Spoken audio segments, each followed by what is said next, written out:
의견서 형식으로 길게 이제 충분히 잘 써서 냈더니 금지명령이 나온 케이스도 있거든요.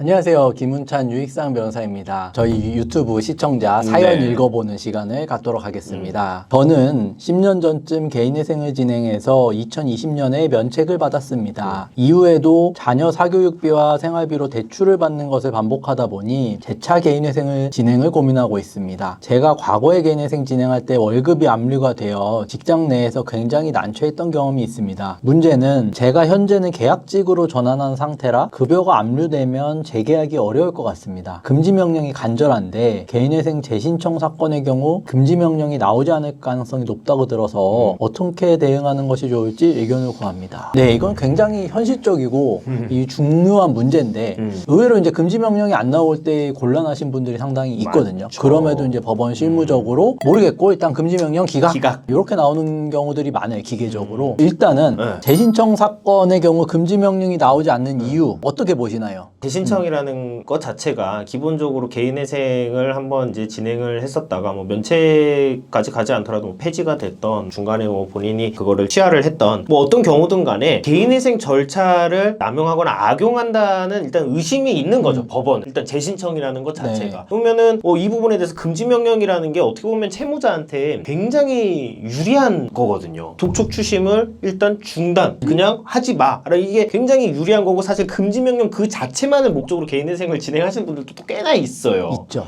그거야말로 이제 절차를 악용이나 남용하는 걸로 보는 거죠.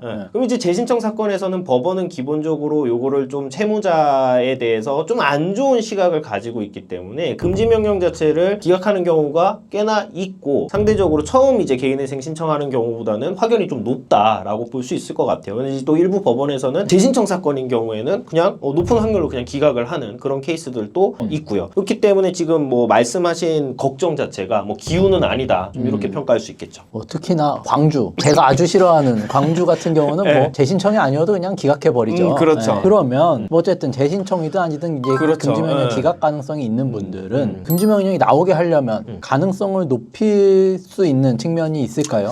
일단 첫 번째로 고려할 수 있는 거는 관할일 것 같아요. 관할. 말씀하신 것처럼 이제 뭐 광주 같은 경우 피해라. 일단 관할 피할 수 있으면 피해라가 되겠죠. 굉장히 현실적인 것 같고요. 특히 이제 뭐 의정부나 이런 경우는 재신청에 이제 뭐 변제율도 종합적으로 또 봐서 판단을 하기 때문에 또 변제율이 어느 정도 되는지도 좀 중요할 테고. 그럼 종합적으로 결국에는 관할상 가장 유리한 곳으로 진행을 하는 게 좋은 방법이다라는 일단 말씀을 드리고 싶고요. 그다음에 이제 두 번째는 이제 금지명령이라는 게 결국에 이제 개시 신청한 이후에 이제 들어가게 되는 것이고 서류 자체가 충분히 이제 검토가 되기 이전에 나오게 되는 것이잖아요. 그러면은 여기서 중요한 거는 채무자 진술서가 될 것 같아요. 그래서 채무자가 내가 왜 금지명령이 일단 좀 필요한 상황이고 이게 재신청 사건이지만 내가 제도를 악용하거나 그런 것이 아닙니다를 충분히 소명을 해서 가급적이면 법원 입장에서는 이 사람은 그래도 금지명령을 내줘도 되겠구나 라는 인상을 주는 게 중요하다 이런 말씀을 드릴 수 있을 것 같아요. 그러면 이 사안의 경우에는 어떤 금지명령 신청서에 의견서를 변호사가 작성해서 낸다거나 아니면 이제 채무자 본인의 진술서를 낸다라고 했을 때 어떤 부분들을 좀 주장해 볼 여지가 있을까요? 그러니까 뭐 사실은 여기서 제일 중요한 거는 그러니까 지금 걱정하시는 포인트가 딱 있잖아요.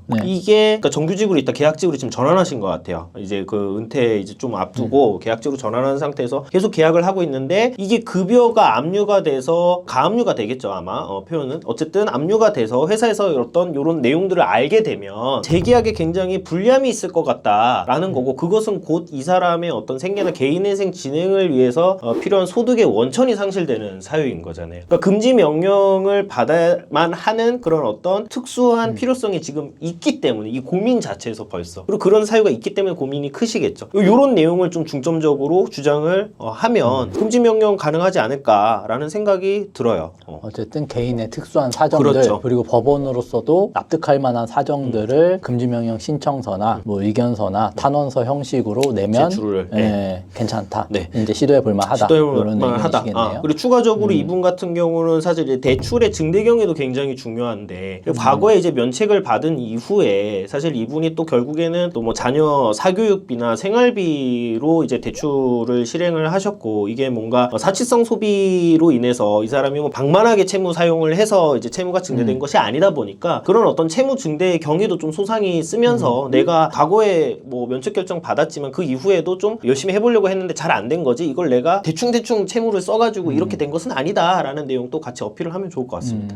말씀하신 거에 이제 조금 덧붙여서 최근에 이제 제가 진행했던 사건 그 경험도 좀 말씀드리면 네. 특히나 이제 광주 같은 경우는 뭐 무조건 기각 일단 예외적 인정, 예외적 이제 발령 이렇게 그렇죠. 나오는데 주식 코인을 하신 분이었고 변제율이 한 40%대 정도밖에 안 돼서 무조건 이제 기각될 수밖에 없다. 이제 모두 예상을 하고 있었는데 이분 같은 경우는 이제 아내분께서 굉장히 좀 이제 신경이 쇠약하신 상태였고 그래서 이제 독촉 추심으로 연락이 오고 그다음에 뭐 우편물이 날라오고 심지어 뭐 만약에 그런 상황에서 찾아오는 것까지 만약에 그런 상황까지 발생한다라고 하면은 굉장히 이제 가정 환경이나 상황에 지장이 있을 수 있었기 때문에 그런 내용들을 직접 탄원서로 본인이 쓰셨고 그거 기반해가지고 제가 또 금지명령 신청서를 의견서 형식으로 길게 이제 충분히 잘 써서 냈더니 금지명령이 나온 케이스도 있거든요. 그러니까 이제 말씀하신 거에 연장선상으로 봤을 때 얼마나 이제 이런 부분들 사건의 사실관계를 잘 구성하고 그다음에 보는 사람이 납득할 수 있게끔 요걸 법리적으로도 갖추느냐 요게 이제 핵심 포인트라고 볼 수 있을 것 같습니다. 금지 명령이 이제 그냥 뭐 형식적으로 신청하고 나오고 기각되고 운의 어떤 영역으로만 또 보시는 경우들이 많은데 그렇지 않다라는 말씀을 좀 드리고 싶고 뭐 사전에 좀 기각이 예상이 되는 어떤 그런 뭐 관할이라든가 케이스라면은 좀 철저하게 잘 준비할 필요성이 있다 이런 말씀도 드리고 싶습니다.